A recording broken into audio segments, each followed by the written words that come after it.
Hello and welcome to the Know the Score podcast. My name is Luke Kempner. I'm joined by Harry Daniels. Harry, how are you? I'm doing all right. Thank Happy you. New Year. Happy New Year to you. Happy New Year. It is a Happy New Year. And this is still very much a happy announcement, but it's also a sad announcement that this is actually going to be the final Know the Score podcast. We've really enjoyed doing it. We've been going since September, but to be honest with you, the reasons is schedules. We are both incredibly busy people, and we have just found it a little bit too tough to try and squeeze in this podcast, and we always wanted it to be a thing of love that we enjoyed and never a chore. No. And it's not become a chore because I like seeing your silly little face, but it has become a little bit too much time-wise. Yeah, absolutely. I think a few things. I think we maybe underestimated a little bit quite how much time and sort of effort and other stuff it would take to produce it every single week. And like over Christmas, we saw with there being extra game weeks and them not falling in the right space, like it then makes scheduling it even more difficult because we've still got other stuff to do, and the football calendar is not quite as like structured as maybe we'd want it. Timed and and like next week there's a Tuesday deadline for FPL, and that then means that there's a really short turnaround again, which trying to fit that in with your shows and what I've got to do. I think the difficult thing is, look, we decided to do this as a thing of love. It was never going to be, it wasn't very much initially a thing we were going to be making a living off. Nope. So it was very much a chance to have some fun chat about football with a mate, which we will continue to do so, but you are not going to receive our WhatsApp messages. But, fitting it around my actual job of Les Miserables, the musical that swept the world, and being a dad to a 3-year-old and other things, as same for you, apart from you don't have a child that you know of. So you had to, it was hard to fit it in. But thank you so much for all the support. I would just actually like to make a shout out to a friend of mine, Adam, who I sadly lost a couple of months ago, who lost his life, but he was a big fan of this and always sent lots of good feedback and lots of ideas of things that we could chat about. So I wanted to give him a bit of a shout out, but also a shout out to all of our subscribers who've interacted each week. And it's been really fun, and it's better to have loved and lost to never have loved at all. Exactly. Yeah, a big thank you to everyone who has supported. Like, we have absolutely loved doing it, and the comments and stuff and people interacting, giving their thoughts on their football stuff and their memories and stuff has been really good. So we've loved it, but I think just we could keep trying to do it, but I think it's getting to the point where it's just getting a bit much. Yes, exactly. And we don't want it to get to a point where you're just going, oh God, I want to go and see Luke today. Oh, no, mate.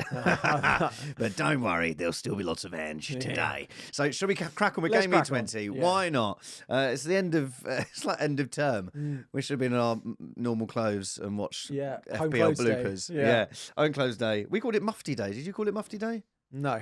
We called it Mufti Day. Okay. Right. Shall we start? I think Liverpool Man United's probably the big one. Where else can we go? Utopia. Utopia. So what is it? I can't remember what his commentary was. It was he like, did have a couple of that moments. shakes it up. It was something like that, wasn't it? So yeah, what did you make of it? I've only caught up with the highlights because I was out yesterday. So what did you think? Yeah. So I mean, there was obviously a lot going on in the morning about whether the game itself was going to go on. Like, there was a meeting at 9 o'clock and then a meeting at midday. I was due to gain 16 points in FPL if it was called off. I was set to gain nothing. I was halfway thinking, maybe I'll just drive up there and, I don't know, can I bring a snow machine? Or I had nothing on my bench, so I was praying that it went on. I had Pedro, I had Isak as my vice captain. I was like, come on! Yeah, no, I had Fernandes in that game. I had Ahmad on the bench. But he was never going to start. I'll take 7 from Fernandes and I'll run. I had Ahmad on the bench. But actually, Manchester United were really good. Yeah. And really interesting, after the game, Amarin came out and said that it's great that we turn up for this game, and it's great we turn up for the City game, but why do we not turn up for anything else? Absolutely. And now that everyone's he basically said, now that you're all being nice to the team and how they played, it's my turn to not be nice and question why they've not been good in the other games. Because the other games where they've lost, where people have been negative about them, it's his job as a manager to try and come out and be positive and come out and give them praise and say what they did right and say what they're building on. But now when other people are being positive, it's now his turn to say, we've had a week off. They've worked a lot in the past week since they last played.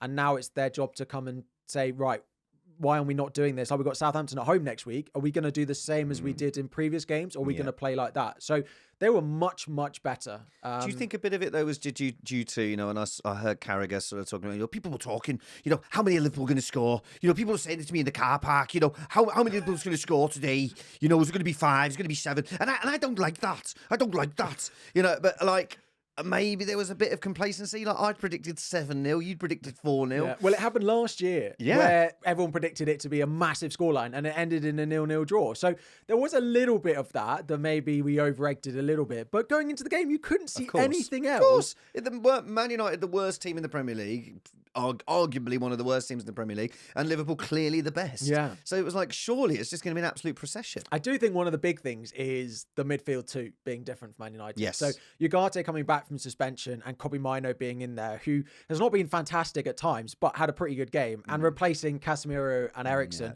and then finally starting to build a little bit of a structure in that lineup where people know who they're playing with and know where people are going to be on the pitch. It starts to build a little bit more, because if they'd have played Casemiro and Eriksen, that Liverpool midfield would have outrun them and they would have won that game. So I think that's a massive boost to them. Those two. How did Trent perform? Because obviously we've had all the talk about Real Madrid. Dreadful. He's never been a player that's amazing at defending. No. So how was it? Is it getting in his head? So, I mean, I think it's probably in his head a little bit, but, Amorim came out and said, oh, well, it's because he's going up against Fernandes and Dalot. Like, that is a difficult job, and every player has games which aren't their best, which is true. Like, it was only a week ago where he was absolutely fantastic against West Ham, and we thought he's back. West Ham, mate. I think you and I could play well against West Ham. That's true. He was awful, and he got taken off because they were running rings around him, and both goals basically came back with him. And I think it was the Ahmad goal, and afterwards you can just see Van Dijk just sort of looks at him like, "You're not doing this again, are you?" Yeah. I mean, Bradley's now back. He's a good player, Bradley. He is. Very good player. Is he going to be the future of that right back spot? spot? And that's the thing. If you're Liverpool, you're not just going, well, look, Trent, no, we're not going to give you all the money in the world that you want, because you're already flirting with Real Madrid, and we've got a player coming in behind you. I mean, we always say Liverpool are very well managed, but I think letting Trent go for free isn't well managed. No. But Real Madrid and Barcelona haven't got any money. So it's like, if Trent's going to go there, he was always going to run his contract down. And if you look at, like, if you're Trent and you're going, do I want to play at Liverpool for the rest of my career and win maybe another European Cup, maybe win a couple of Premier Leagues and be the ultimate Liverpool legend? Or do I want the experience of, like, you look at other players that have gone and done it, like David Beckham, for example, and players that have gone out there and gone to play for all these different clubs, and you get all that experience. And that's an incredible career. He's only, is he 24, something like that? Yeah, I think the amount of players who want to be like one club legends is just not the same as it used to be. Like, players don't want to do it to the same level because they're looking at, where can they go that's exciting? We don't see the Gerrards, the Lampards, the others Lampard did move in the end, but generally, like, they're one club players, and we don't see that so much anymore. What I would say for Liverpool is, I think they need to keep at least 2 of Van Dijk, Salah, Trent next year. I think they will. And I think Trent is the least important of those. But if Trent does go, Salah needs to be done and Van Dijk needs to be done. I can't see Trent going in the January window. No. But I just think if he does sign the pre-contract with Real Madrid, I wouldn't be surprised if the contract signed in January. And then does that affect him going forward? Yes, and I think it does. Yeah, and I think it's also good. I think Salah was pretty non-existent from the highlights that I saw. Yeah, but he's been pretty existent for, of course. The rest of the season. Obviously. But I'm just thinking, like, now it's got to January. Now these players can start signing. Yeah. I'm presuming no one's really talking about Van Dijk because we're just assuming that he's going to stay. But I'm hoping, as an Arsenal fan who's not in the title race, but could be, that this really surely is going to start affecting their 3 best players. I'm not sure Trent's their 3rd best player at the moment. Okay, well, arguably. This is why we're finishing the podcast. Cody Gakpo's probably up there. With me. Yeah. He's been absolutely on fire this season. I know. Really starting to play well. Their midfield, I think, wasn't the best Liverpool performance. And actually, I think there are a couple of situations where Man United probably should have got more from the game than maybe they did. I think it was Harry Maguire right at the end. Like, if you look at the XG, Liverpool missed more chances, so maybe it was a fair result. Yeah, but is that not because they got a penalty? Yeah, well, that does help. But like Maguire had chances. There were other ones at that end. Like Højlund had one that he missed. Yeah, that was a bad miss. And the Maguire one right at the end. But Maguire, it's like of all the players you'd want there, you'd rather Onana than Maguire. I thought Xerxes was going to score the winner. Really? Could you imagine the headlines? That and when Fernandes played Xerxes through, which he then cut back to Maguire, I thought that Xerxes should have just shot. Oh, and imagine the headlines if Xerxes had scored the winner. I love it. After what happened last week. Man United fans, humble pie. To be fair, he got a really good reception from the travelling fans. So it's kind of one of those that the travelling fans are kind of a little bit different to the rest of the fan base that we saw that. And they were really positive to him. So, but Man United going forward, look, they've got Arsenal away in the FA Cup next week. Which will be interesting. Which will... I'm a bit worried about that as an Arsenal fan because I just think we are knackered. And you've got Newcastle in the Cup as well. Yeah. I think you might lose that. So do I. Over 2 legs. But we'll get to that. Or, I mean, we can briefly talk about that. We'll talk about it when we get to that. Because I have some thoughts on that because, Newcastle have lost some players as well for that game. But... they've got Arsenal and then they've got Southampton at home. Then they've got Brighton at home. Now, that's like you were just saying, is like Amorim has already come out and said it's all well and good be played like this. And this isn't like the Man City game where it was a smash and grab. This is like they had a really good performance here against really the best team in Europe. I still think, this is a really side note, I still think they need Garnacho in that team.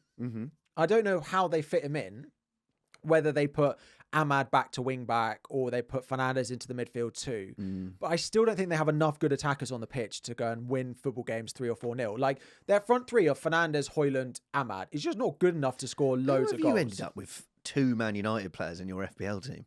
I've ended up with 2 Man United players and 3 Chelsea players.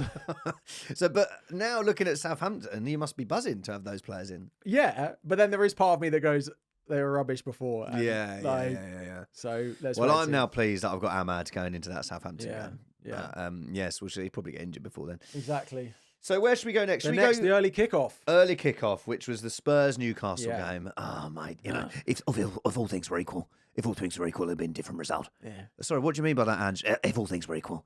Yeah, but do you mean in terms of like the players that you had available?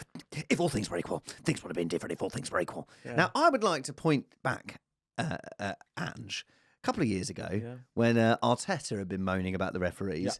And Ange just said, I was just always brought up to respect the referees, mate. That's just the way that's the way I've always been brought up. Yeah. Respect. They've got a hard enough job, without us complaining to them. Cut to him, arms out with his ill-fitted suit and just going, what are you doing, mate? There's a handball, mate. Two phrases. Right. So the Gordon goal. Yeah. By the letter of the law, it's a goal. But I don't like it. No. Because they don't score if it doesn't hit his hand. It's weird because since I've heard analysis from other people that's like, it's a goal because it hits his hand. And he doesn't score or get the assist. And his hand's in, it's an accidental handball, but he doesn't score or get the assist. I don't think it matters if he gets the assist either, is it? I feel like... I think it's just maybe if he's the goal scorer. And it's not intentional. And it's not intentional. So if he'd have done it intentionally in any part of the build-up, then it's a handball. But it's unintentional. His hand's is in a natural position. And he's not involved. So by the letter of the law, it's a goal. But when I saw it, I was like, that's surely a handball. I was like, it's getting ruled out. That's terrible. Yeah, I was like, well, it's his hand. But it didn't. So is Ange right to be annoyed? No, by the letter of the law, no. But it doesn't feel quite right because they don't score if it doesn't hit his hand. Yeah. And that's why I don't like it.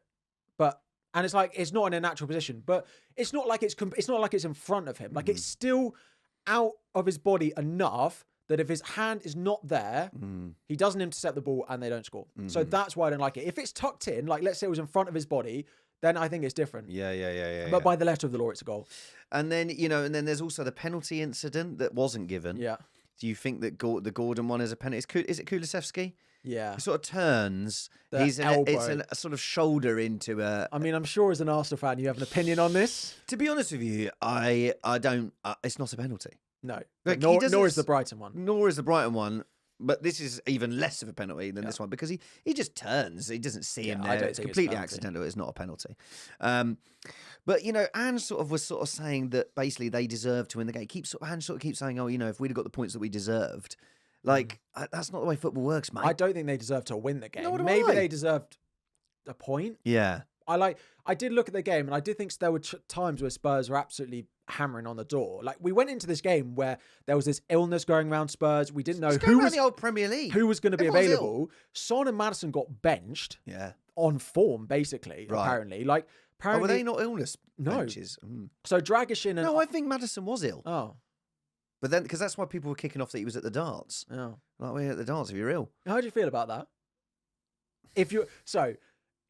For context, if a player is just playing loves his badly, darts, though, doesn't he? playing badly, and their team is out of form, should a footballer be allowed to live their life? Yes, but don't go to the darts. Like, you're going to be seen. Like, Yeah, but the darts only happens once a year, and Luke I know. Littler's turning it up. I know, but like, I just think like, if you're Maddison and you're playing badly, you've just lost. They literally lost that day. It's like, go get your mates to come around your mansion. You could book someone to go 180. Like, you could spend the money on that. Get some snacks, themed darts snacks. You could have a lovely time. Or you could get dressed up.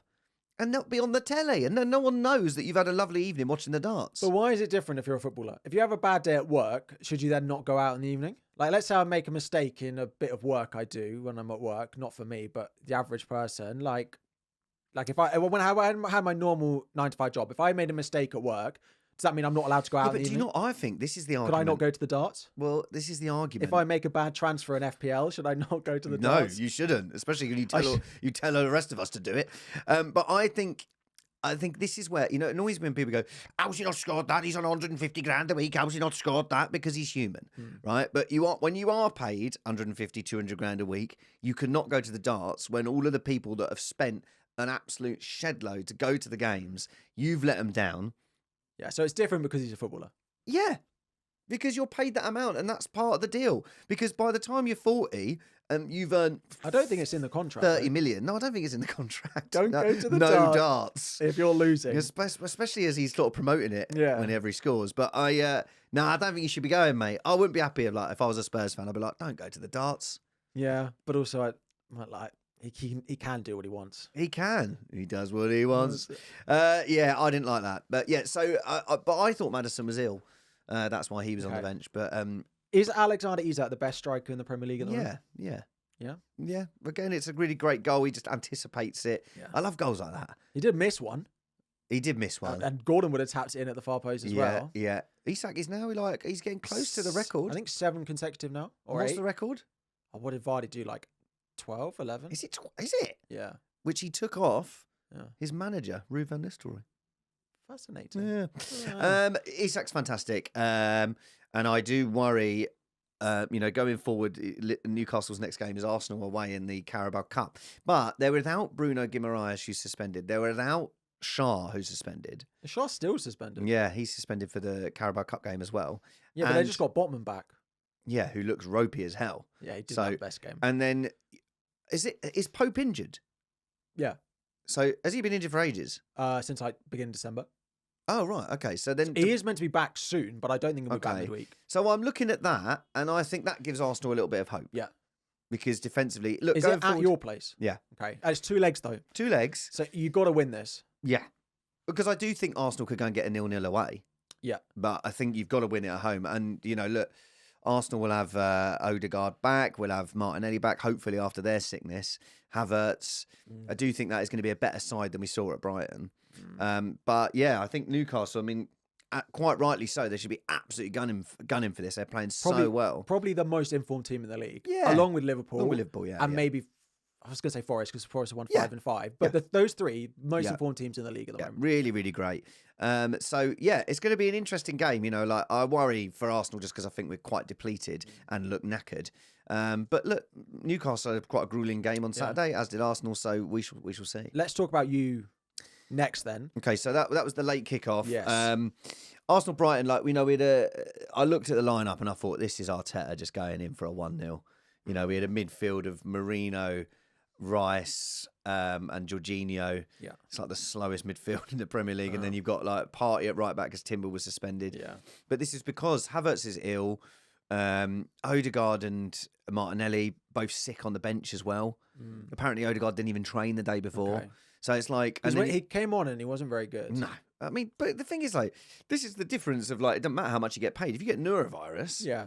And But you're then sitting there going, I suppose, should you be in the squad at all? well, but the thing is, I heard this on the radio, and Robbie Savage was just going like, if I've got a player that's injured, he's not very well. He gives me half an hour. I respect that. He gives me half an hour. And I think, like, that's what Odegaard's obviously gone, look, I might be in it. But he didn't really give him half an hour. No. But then who else is going to put on? Well, that's true. So anyway, and Arsenal started the game really well. 20 minutes in, Ranieri, Claudio Ranieri, like a beautiful goal. But then he's come off at half time because he got a booking for time wasting, and Arteta said he's injured. Yeah, he's injured. So we've not heard any more about that. I'm touched every bit of wood that it's a couple of weeks or something, because he's looked absolute mustard and a really good replacement for Saka. Yeah, he looks like your best Saka So replacement. direct. Because now Martinelli's going to go back on the right, presumably. Yeah. Trossard on the left. Which I don't mind. I don't mind it. But we need when we've got tougher games, which Newcastle is a tough game, but then United, and then Spurs. Yeah, is it Spurs? Yeah, in the midweek in the Premier That's League. the next Prem game, Spurs. Oh, so God. Newcastle, United, Spurs in the next 3 for you. God, without players. weekend. And then there was talking. Don't want to make it worse for you. I know. And then there was talking the week that we were gonna. We'd agreed terms of Cunha, but that was completely... Yeah, and now he's signed a new contract. Which must have been Cunha's agent just going, he signed. He's signed for Arsenal. He's agreed, and they've gone, here's a new deal, yeah. All right. So that's not going to happen. I mean, I don't know. Arsenal have got to sign players, but we never sign forward players. But and I saw this was really... James McNicholas, who's works for The Athletic, and he did he does these on the whistle, which is like straight after the game. He was talking about the Arsenal game. And he was sort of saying, if you were the Arsenal... board and you're thinking, look, are we in this title race? Yeah. Because if we are, then we should go out like we did a couple of years ago, and we bought Trossard, we bought Jorginho, we bought Jakub Kivior, 3 good players to bolster up the squad.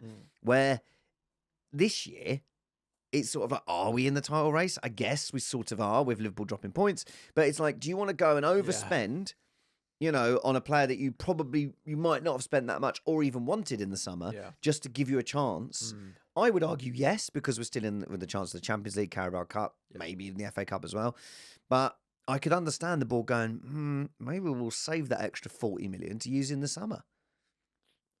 Everything's just not gone our way. Yeah. Injuries not gone our way. The penalty is, again, you'll never see a penalty like that given ever again. No, and it's not a penalty. It's not a penalty. No, that doesn't mean that we'd have won the game. And it annoys me because Arsenal fans, I saw one thing going, statistically, Arsenal have never won a game where it wasn't the, referee's fault or something like that. And it's like... But I think you would have won the game. I think we would have won that game. And I also think we would have won the game at home against Brighton, when the referee had no choice but to send Declan Rice off. And the same in the Trossard one. And then you saw balls being kicked away in the Man United Liverpool game. I did see and it. they're never given. No. And that's fine, because they shouldn't be. Yeah. But then why was it happen to us? And I think, if you look at some of those decisions, some of them goes our way. We might have 5 extra points, and then we're banging the title race. Yeah. Not a penalty. Brian were okay. Better. And they were really good in the second half. Yeah. And they had 2 extra days rest. And in this period, that means a lot. Yeah. And they look really great. Baliba was fantastic. So Matoma had one of his best games, I think, for a while. They're really missing Danny Welbeck. They miss a striker so much. But João Pedro, I thought, was really good. His penalty was great. So really interestingly, Brighton fans have been a little bit on him for his attitude recently. And they gave him the captaincy armband for this game because Dunk wasn't in the squad, which I thought was quite a bold thing. But I suppose scores the penalty, played pretty well. Bit of a statement from him, maybe. Given the captaincy armband, and he did step up to it. It was a good pen. Yeah. He is, yeah.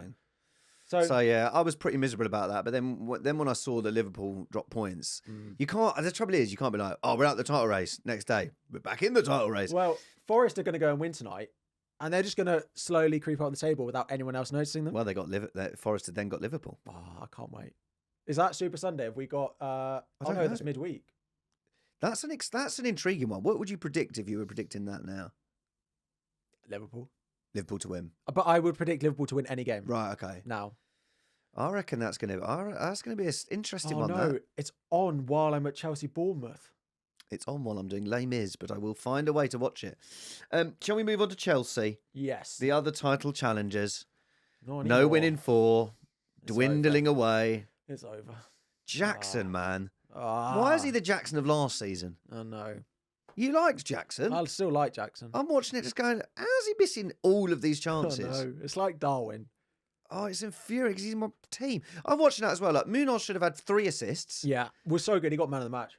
And then, like, did he get any bonus points? No.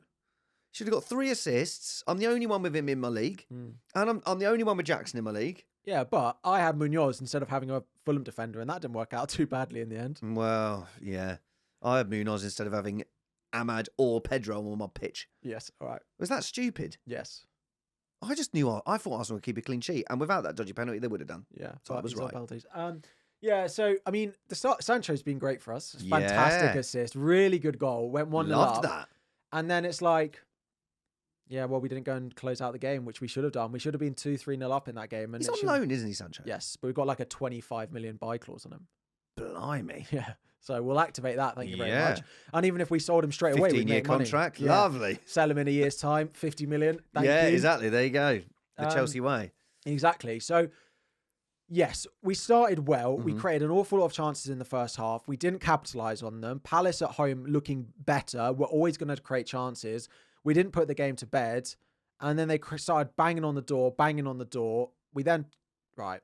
How many weeks ago? I think it was one of the virtual ones I said against Fulham, where we took Jackson off and we took other players off and we bring on these crappy players and we drop points. Guess what happened again? You conceded a goal. Yep. After we took all these players off, and we did it. We dropped them when we played Ipswich and we dropped points. These other players on the bench are also not good enough. To be fair, Mark Gui, who came on for Jackson, it wasn't really his fault. But it's a nice narrative that I can spin that I was right a few weeks ago. I just want to find some stuff. Sorry, I'm looking like I'm not interested. That's fine. I always am, but I just want to look at the stats because unless you know this, because I think there's I think Palace have 12 matches unbeaten now. Is it? And that's why I want to check. And I'm trying to work out. I don't think that's right. Just go Palace results or go on. Let me go on my. Oh, hang on. Why don't I click on Palace here? I'm going on Munoz on my FPL. Oh yeah, you do that. So. No, I mean, you beat them 5-1. Oh, yeah. Okay, but other than that... they haven't lost since they lost to Fulham in game week 11. So 1 loss in 12. That's not 12. Oh, that might be 12, including cup and stuff. Anyway, it's a very well-researched stat that I've come up with there. And they've also drawn 5 of those. Yeah, it's not the best stat. But you'd have to say Palace now have massively turned the corner from the first 11 games where we were going, oh my God, they're going to get relegated. Now they're 5 points clear of the relegation zone. They've got Leicester, West Ham in their next 2. And they found this front three, Eze, Sarr, Mateta. That looks really good. Munoz playing practically on the Munoz edge so of the important box, of that. And is it Mitchell on the other side? This is good, right? Palace are playing well. And actually, if Chalobah couldn't play in this game because he's just tied to Chelsea. Right, okay, So they played Richards, who is the reason they conceded, because he got absolutely turned twice by Sancho. So if Chalobah had started and they had their first choice lineup, we might not even scored in this game. Anyone else you would like to? What about Mateta in the FPL situation? Yeah, quite like him. Yeah, how much is he? I'm eyeing up some Jackson replacements, and he's up there. Okay. Yeah. Okay, because that's some good fixtures going forward. Yeah. Nice. So, shall we move on? Yes. Let's pick one of the 3 o'clock games. Aston Villa 2, Leicester 1. Yeah, this was Aston Villa, Leicester. This was the one with the Barkley getting a goal. Yes. Lovely finish. He's like their 4th highest scorer this season. Yeah, I'd not realised that when you look at it, it's like they lost Douglas Luiz, who scored 9 goals last year. Obviously, Bailey hasn't scored. I know he scored in this game. He's hardly scored in ages. Hardly scored. So Duran and Rodgers both out. Basically means that only goal threat was Watkins. Yeah. And then Barkley when he comes on the pitch. Yeah, but what a finish. It was, but when the commentator was like, you always expect Barkley to score like that. And I'm like... He does. He used to do it for Chelsea all the time. Well, not all the time. Whenever 50 years ago. Whenever he got his 5 minutes on the pitch, that's what he used to do. But, they've and also Diaby, they've lost as well. So it's like he scored 10 goals for them last year. Yeah. They've lost a lot of goals out of that team. Yeah. But, it was a good performance. It was, I thought, Leicester looked doomed. James Justin. Booed by his own fans. Yeah. I saw a compilation of all the goals they've conceded through James Justin errors so far this season, and it's so bad. They would be 6 points better off if James Justin hadn't have done those errors. And it was his fault for the Bailey goal. So bad for that goal. Just clear it. Mm-hmm. So he was awful. They missed so many chances as well. Like Mavadidi, who was fantastic for them in the Championship, just missing chance after chance for them at the moment. But then scored. They'd score, but again, it's a bit like you miss so many. Yeah, they feel absolutely doomed. Villa will get Rodgers and Duran back, and I think Duran will go straight back in. Really? Maybe that's harsh on Watkins, but I don't know. I feel like he'll go to Duran again. Yeah. Because like this is a game, and Watkins didn't really have as much impact on it that you want him to. I think Duran will come back in for Everton away with Watkins, because I mean he still scored like plenty of goals this year, but like and he scored in the game before that, didn't he? Yes. But I wonder if he will go straight back to Duran. That's what's been working. Yeah. Yeah, Leicester look pretty dead and buried. I mean, I'm just trying to get their fixtures up for the next few, and I'm pretty sure they are not. Well, we'll get to Southampton, but Leicester and Southampton are down, and then it really is Palace, Fulham, Spurs, Everton, Arsenal. Like a few home games in there, but you don't see them winning any game though. See them conceding 2 or 3 goals every game, Absolutely, and they don't have enough goals, and that's the opposite to another team we can talk about in Ipswich. Yeah, that I see Ipswich conceding too many goals, but they also have the goals in their team. They're Luton of last year. And they'll probably still go down. Yeah. But it's between them and Everton, really. Yeah. Fulham, Ipswich, 3 penalties. Yeah. 2-2. Let's go there. Yeah. We're going there. We're going there. Love this game. Yeah. It was a great watch. Yeah. The first 30 minutes until the first goal went in weren't the best. Okay. Both teams set up with a back 5, and Fulham were basically just banging on the door for 30 minutes. And then Ipswich scored on the counter-attack because Bassi decided not to clear the ball. And then from then on in, it was fantastic. It was such a good game. Yeah. Chances at both ends. 2 penalties, which they're both penalties. All 3 are penalties. Yeah. Yeah. The third one in particular, the Ipswich one, it's always that, like when you've just... Which one was the Ipswich one again? It was a slight touch on, I think, a Delap's toe. Yeah. But he throws himself to the floor, but there's contact, so it is a penalty. And sometimes you have to throw yourself to the floor to get the notice and to get the penalty. Did. Yeah. He did get head-butted. Oh, yeah, but it was fine to take the penalty straight away. So I don't think it was that bad. You're and right. Saliba didn't go down. Yeah. That's because he did the headbutt. They're both... It was a clash of heads. All right. Ridiculous. But yeah, like Ipswich, Schmodix and Delap, they've got goals in their team. He always puts them 1-0 up. Yeah. Schmodix, away from home. But they never win. And they'll go to this they've gone to this sort of back 5 now. Yeah. Which I think is really good for them. Yeah. And it's working really well. Greaves is playing. Yeah. Lovely. Davies at wing back. Yeah. Should he have got sent off? Yeah. Do you think? I think so. So it's one of those, and I think it was similar to the one, I think the Robbo one, where his touch of the Fulham player, Wilson, was so bad that makes me think he's not going to get to it. But if Davis is not making the tackle, is that why his touch is so bad? Because if Davis isn't there, there's no way he hoofs it as far forward as he did. Well, I think hoof's the wrong word. I think it's a dreadful touch, is what I mean. Like, okay, the argument is, you look at like, and I'll come back to the Saliba one against Bournemouth, where it's like, they're just like, oh, well, no one else would have got the ball. Yeah. Evan Nielsen definitely would have gone on and scored the goal. And it's the same with this. They're just going, well, the defender would have got there, so it's only a yellow card. But it's a way worse tackle. Yeah. And I guess that doesn't come into it, apparently. Because I honestly, the rules of football these days just blow my mind. It's just sending off. It's a really shitty tackle. Sorry to swear. For the last one anyway. It's a really shitty tackle. And like, how can you say that he wouldn't have got there? Like, I think there's every chance he could have got to that. I think he probably doesn't. But again, I don't think it's different to Robbo or Saliba, who both got sent off. But then there was one in the Chelsea game a few weeks ago. You toss in where he didn't. So... They make it up as they go along. I think it should have been. There's no consistency. Yeah, and it affects things so much. It affects transfer deals. It affects everything. Yeah, the amount of points you get in games. Yeah, you know, and it's like, obviously I'm looking at it from an Arsenal point of view, but it's like if some of these decisions go 2% the other way, Arsenal could have 8 more points. Yeah. I'm not saying that's the reason we didn't win the league. We're talking about Fulham Ipswich. I know, I don't care. We're talking about Fulham Ipswich. But in this game again, it's like, you know, maybe if Ipswich had gone down to 10 men, Fulham win the game, and there's more chance they can get Europa League. There's more chance to, you know what I mean? Like, it does affect things. Like at the end of the season, if they need 2 more points, or Ipswich stay up by a point, exactly. That relegates a team. Like it is massive. It's that important. And I thought the whole thing with bringing VAR in was to stop this kind of thing. But it's made it worse. The issue with something like this and to defend VAR is that still a subjective thing. Yeah. It's difficult for VAR to ever get subjective things right all the time because I feel like I could have this wrong, but I feel like before VAR we accepted things a lot better. Yeah.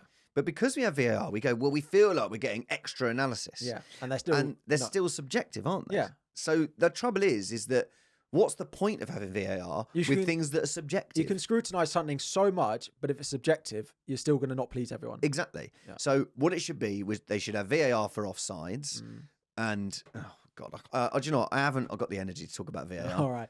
The other thing on this game is Fulham are started playing this back five at the moment because Sander Berge and Smith Rowe have both been out. And I think it hinders them. I think it's good for a team like Ipswich because they play on the break, they defend well. But for a team like Fulham, they don't have enough because they have the ball so much that it actually did hamper them quite a lot. And I think in the second half, they took off one of their centre-backs, took off Diop and brought on Smith Rowe. And I think they were better for it. So I wonder if that will stick because they've sort of done it to try and fill gaps while they've had 3 good centre-backs fit and midfielders not fit. But Robinson is great and Castagna is great and it's been good for them, but I don't think it's good for them as a team. Okay. So it'll be interesting to see if it sticks now the likes of Smith Rowe's back, and I don't think Sander Berge is that far away as well. Okay. I think generally they're better in a 4-3-3 than a back five, but Robinson has got to be up there in the best left back of the season, no? Yeah. Probably is top. Yeah. I don't see anyone else. One other player who could go top was the player who assisted the winner for Bournemouth 1, Everton 0. Kirkes is having a fantastic season. And a great finish as well from Brooks. And again, Iraola bringing players on and winning games with his substitutions. Yeah. Iraola's like got me up there as one of the best managers in the league right now. Yeah. And I think like when those big jobs come up again, he's got to be near to the top of those lists because he's so good and he impacts the game. Where did he manage before? I think he was in Spain. Okay. I don't know. But yeah, brilliant. And it's a fantastic assist. Yeah. Brooks with a brilliant finish. Everton, man, like Pickford. Pickford made 5 saves, like 5 big saves. Yeah. If Pickford's not on the pitch, this game, realistically, if it had been anyone other than Pickford in goal, would have been 3 or 4-0. As you see, like what Dyche said after the game is like, if you had some victories into if you had some victories into our last 6 games, we'll look better off. Like, yeah, you would. Yeah, you would. Yeah, you're right. But you don't. Do you think they would sack him? Because it's all well and good that they can keep a clean sheet now and again, but they've scored 15 goals. Fans want him sacked. They've scored 15 goals, and 4 of those goals were against Wolves, and 2 of those were by Dawson.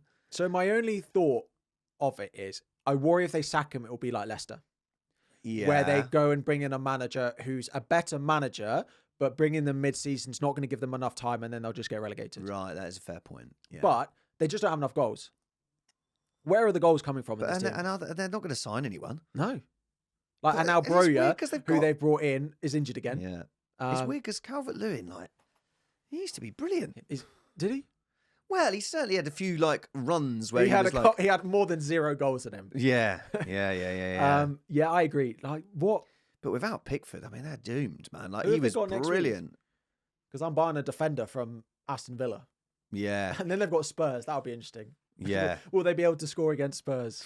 Imagine if they had. No, right. If all things were equal. We defend so well, but even Everton can score. My impression of him has got so good. I'm really, really proud of that one. Yeah. If all things were equal, mate. Your Roy Keane one's good as well. Yeah, it's in the car park. I see it in the car park. It was. He said. He goes. They're arguing on the telly last night. He goes.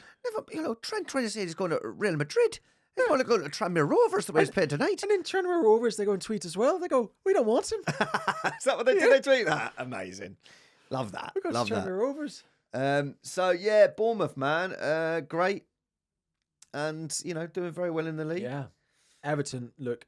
I mean, I was about to say they look doomed, but it's between them and Ipswich. And the thing is, if Ipswich can't turn these draws into wins, then they are going to be doomed. But it's between those two because I just think West Ham are surely going to have enough. Yeah, and I feel like Wolves have got enough. Although, let's talk West Ham because actually West Ham were pretty good. This game. They were going forward. They were not bad. Okay. And they could have been 1 or 2-0 up early on. Yep. Then they got battered defensively. Yeah. Basically. Yeah. Is there a team that looked quite good going forward and are still dreadful defensively? Yeah. They could have been 2-0 up in this game, though. They got lots of players out as well. Yeah. Yeah. So they didn't deserve to win the game. Maybe that's. So this is 4-1. Yeah. Man City still don't look back at all. I mean, they've just played Leicester two dreadful and teams. West Ham, yeah. And even in this game, like you say, it could have easily got West Ham could have got a couple of goals. And it's weird seeing Haaland score twice in a match now. Yeah. And you forget we used to be see that every week. Yeah. De Bruyne started. Yeah. Foden start? Foden started. Savinho played really well. Yeah. I mean, his first goal was a big deflection. I feel like he was I know he's the ball under the shirt, someone's pregnant. I feel like all the players are doing it. It's every player. Yeah. Martinez did it in the United game as well. Martinez did it. Everyone's doing it. Are we... No, I was about to say, are we 9 months after Valentine's Day? Is that why? No, we're not. It could be.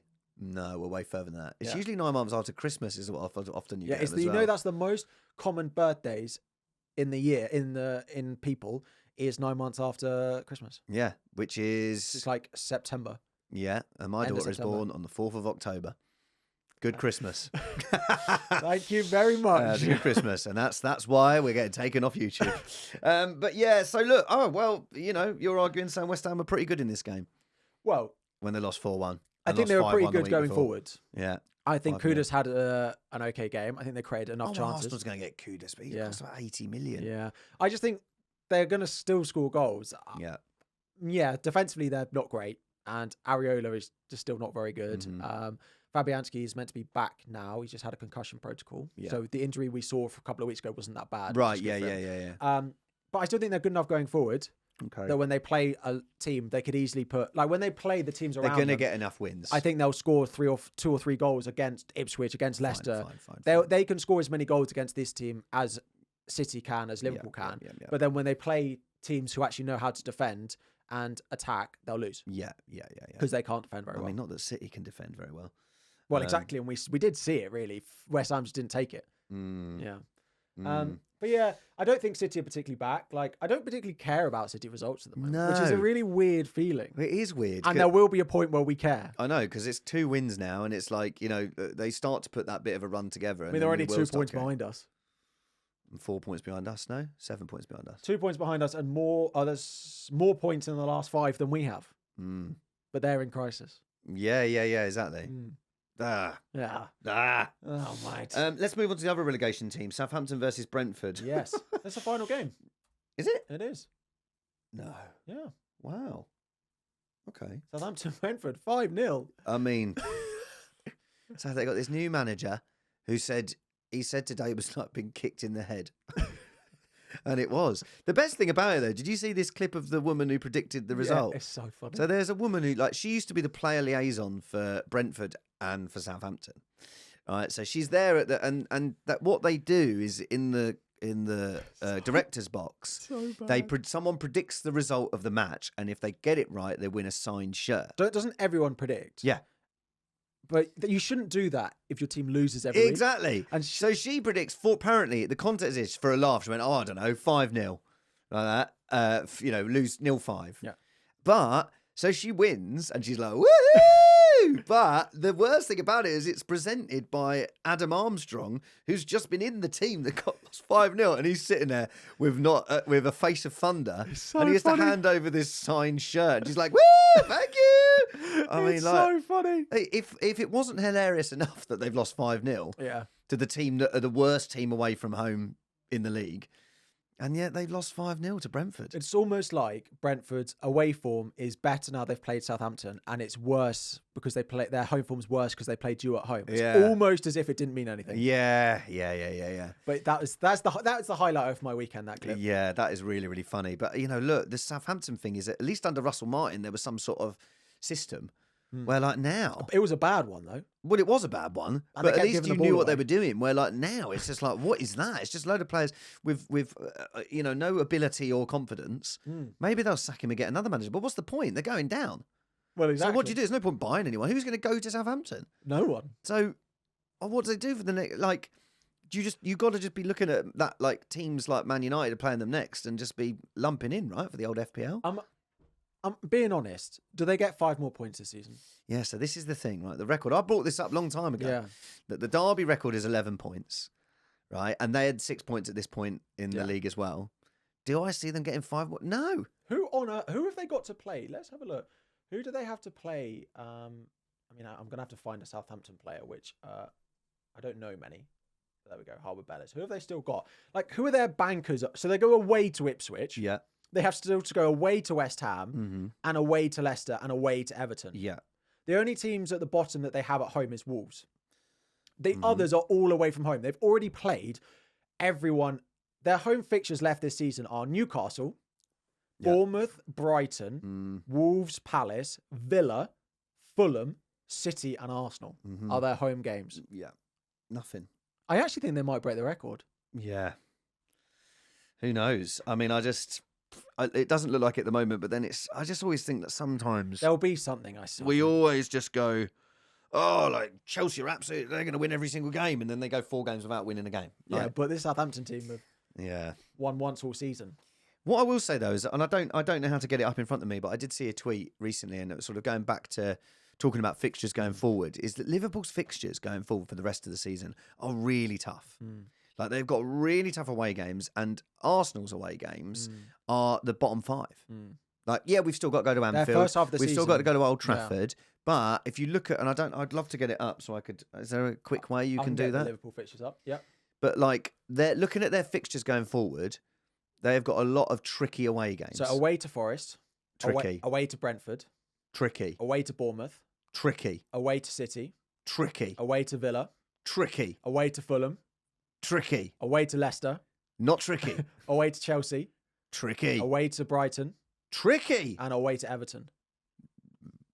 I mean, it's the Merseyside derby. The last Merseyside derby at Goodison. Yeah. That's grim, right? That isn't great. And everyone, I heard a Liverpool fan go, "Oh, away form's really good this year." Yes, because you played all the crap teams. Yeah. But my worry is with Arsenal is that we just haven't got enough players who are fit to go and catch them. Maybe Chelsea do. Maybe Forest do. Forest. It's not going to be Forest. It is. I'd love it. I wouldn't love it, but you never know. If it's not going to be you, you'd pick. Oh Forest. yeah, definitely. Yeah, that would be funny. That would be great. Imagine if, like, out of you and Holly, she wins the league. Well, we've been together for almost 8 years now. If Forest win the Prem before Chelsea do in that time. Hang on, have we not? No, you won it in... Oh, no, yeah, we did. Conte. When was that? 2015? So that's more than 8 years ago. I can't remember what year that was. Yeah. Maybe we were existing. Maybe 16, we were existing champions when I met her. Maybe. But we haven't won it. Forest aren't going to win the league. It could. Look, listen, we're saying this after Liverpool have dropped 1 point. Yeah. Dropped 2 points. And we're like, well. Yeah. But who knows? I know. Listen, we need to do the draw. We do. So, the Super Brew competition, we have not forgotten about it. Do you want to do FPL while we can talk? Oh, yeah, let's talk FPL. Oh, it's been a grim week. Last week, 25 points on my bench. This week, 20 points on my bench. I don't understand how I'm getting it wrong every single time. But then I looked at that Chelsea game, and Munoz, that's a 10-pointer another day. How I came out with Munoz and Jackson both blanking, I will never know. It's infuriating. And then, so I've got 8 Nori Mountain high enough tonight. So maybe he scores a hat-trick. I'm going to miss you calling him 8 Nori. Oh, it's Johnny Fines, my mate who came up with that. It's brilliant. 8 Nori Mountain high enough. So, yeah, I mean, it's just been grim. I bought in Isak. That worked. Diaz getting brought off on the 59th minute. Oh, I did laugh. I was just like, it made me feel a little bit better. Come off it. So I just don't know what to do. The Bruno Fernandes pick for me is suddenly not looking that bad because, of course, Odegaard can't get on the pitch. Yeah. And Martinelli couldn't get on the pitch. Martinelli can't get on the pitch, and Diaz can't even play 60 minutes. Oh my God, yeah. No, it's I'm really gutted about that. But the guy I'm chasing, Johnny, he only got 2 points more than me. Okay. So I'm not that upset, and I've got 8 Nori tonight, so maybe he gets a clean sheet. I got 57. Wasn't the best. 57. I got 45. But I rolled my transfer knowing it wasn't going to be a good week. And it's actually ended up being better. Like, I started João Pedro because I didn't have much else. Yeah. I started Bruno and that looked horrible. Basically, Chelsea have just let me down. If I had anything from Jackson or Enzo's never playing for me ever again. But these Chelsea games, they weren't the hard games. No. These were the ones you think they were going to pick up the points. That's why we brought them in for these fixtures. Yeah. I benched Ahmad. But I was never going to play him. Yeah, but now I'm glad I've got Ahmad. But I want to do something with Jackson. I don't know where to go. There's a few. Yeah. I like Mateta. Yeah. I like Chris Wood. Maybe not this week because he's got Liverpool. Yeah. I like the big one that I think I'm going to go with is Visa in a couple of weeks. Right. So Jackson's got Bournemouth and Wolves at home in the next 2. Okay. And Brentford have got City and Liverpool at home in the next 2. Okay. And then after that, Chelsea play City and it gets better for Brentford. So I'm going to wait 2 weeks, I think, and go in Brentford. Okay. That's my plan. Or Mateta or Chris Wood are probably the top ones. I like that. What do you think Visa about pick. Gabriel Jesus? Listen, he's still looking like he's back. But then, and it's like without Odegaard, without Martinelli, like, you know, like we were depleted. Do you think he plays every week though? Because like you've got midweek, weekend. He played him and Havertz together. And Jesus can drift out to the right. Yeah. So like maybe that works with if Nanieri is injured for a bit. I mean, look, it is definitely a risk. Yeah. But he really does look like he's like hunting in the box again. Yeah. And the goal he scored in the previous match, you know, that's a proper striker's goal. Like, and he's like 6.7 or something like that. I definitely think he's worth looking at, but he's certainly a minute's risk. But would you buy Wisa. him and Wood or Wisa? Him or Wood or Yeah. Wisa? I think I'd probably go Wisa. Just when I Would, look how at would that. you go Wood or Jesus? Because they're like the same price. The trouble is with Wood is every time I watch him, I'm like, I don't want him in my team, but he keeps scoring every week. Oh, I love him. So like, I think you need to get him back. I think my season fell apart when I sold him. I feel like all I have, if I close my eyes, all I can see is a tweet from you saying Wood. Yeah. So it's like, I think you've got to get him back. He's part of this season for you. It's going to be Wisa. I know. I'm down to 700,000 now. I'm 70, but I'd have any tonight. All it takes is a Chris Ain't Nori Wood Mountain goal. high enough. Here we All go. it takes is a Chris Wood. I'd absolutely love anything from him. He got 10 points, Ain't Nori, last week on my bench. All right. Ugh. Anyway, yeah, FPL's just not gone well for me for a long time now. But I'm only like 40 odd points behind the guy in front of me. That's all right. That's just doable. And once we get the assistant manager chip, that 40 points. Which I think I'm going to have to use on Schlott because he's not used his triple captain. I have. But you might not want to use it all on. No, but I might try and use it for the double game if that happens. Yeah. The double game week with Schlott and then change it. Yeah. Yeah. I'm just basically going to do whatever Prass tells me to do. Okay, nice. Good stuff. Solar Fogs. Solo Super Fogs. Brew. So, what I've got is game weeks 6 to 20 on a little wheel. Nice. There. Oh, that's good. Yeah, I just did it, and some adverts for something. Paramount. Yeah. If it's game week 20, 7-day free trial. Game week 20 is not over. Right. So if game week 20 wins, it's the person who wins this week. Yes. So then you have to wait until the game tonight. If you win, please drop probably me a message on Instagram or preferably on Twitter, and we will get you a football shirt sorted. So they're slowly going around. Okay. I'm not going to tell you when, but you just have to tell me. Oh, great. When you want me to tap to spin. Okay. So we can just talk about anything you'd like. Okay. Talk about what you're doing for the rest of the day. Tap. Oh, gosh. Oh, it makes a little noise. Ting, ting, ting. It is game week 15. Oh, a little round of applause. You know what? Who is it? Do you know who won game week 14, which was next to it? I don't want to, we can't say his name. Yeah. Okay. I was like, I'm surely he's not going to win. Game week 15, our winner was Ida Hurt Gajelson. Ida Hurt Gajelson. Well done. I'm going to have some postage. He's going to be a Chelsea fan. Yeah, and I'm also going to have postage Bolton. to just because his surname's like Idiger Johnson. He's surely a Bolton or a Chelsea fan. I'll happily send you a Chelsea shirt, but drop me a message and we will get you a football shirt. Yes. A really random thing happened to me. So a while ago, I did a competition on Twitter for something, and someone won, and I posted it to them. A year and a half later, yesterday, it got returned to me. Oh. It never arrived, and it took a year and a half to get back to me. Oh. Cheers, post office. Yeah, that's weird. Have you got any final thoughts on your time with me? I really enjoyed it. Good. I've absolutely loved it. Yeah, I've really enjoyed it, mate. I am very sad it's finishing. I think it's the right thing, but I am. It's been really, really fun. Yeah. And it's been nice interacting with a really lovely community, especially your FPL community as well. I will continue to support your channel. Thank you very much. I would like you to give me better advice than just bringing lots of Chelsea players.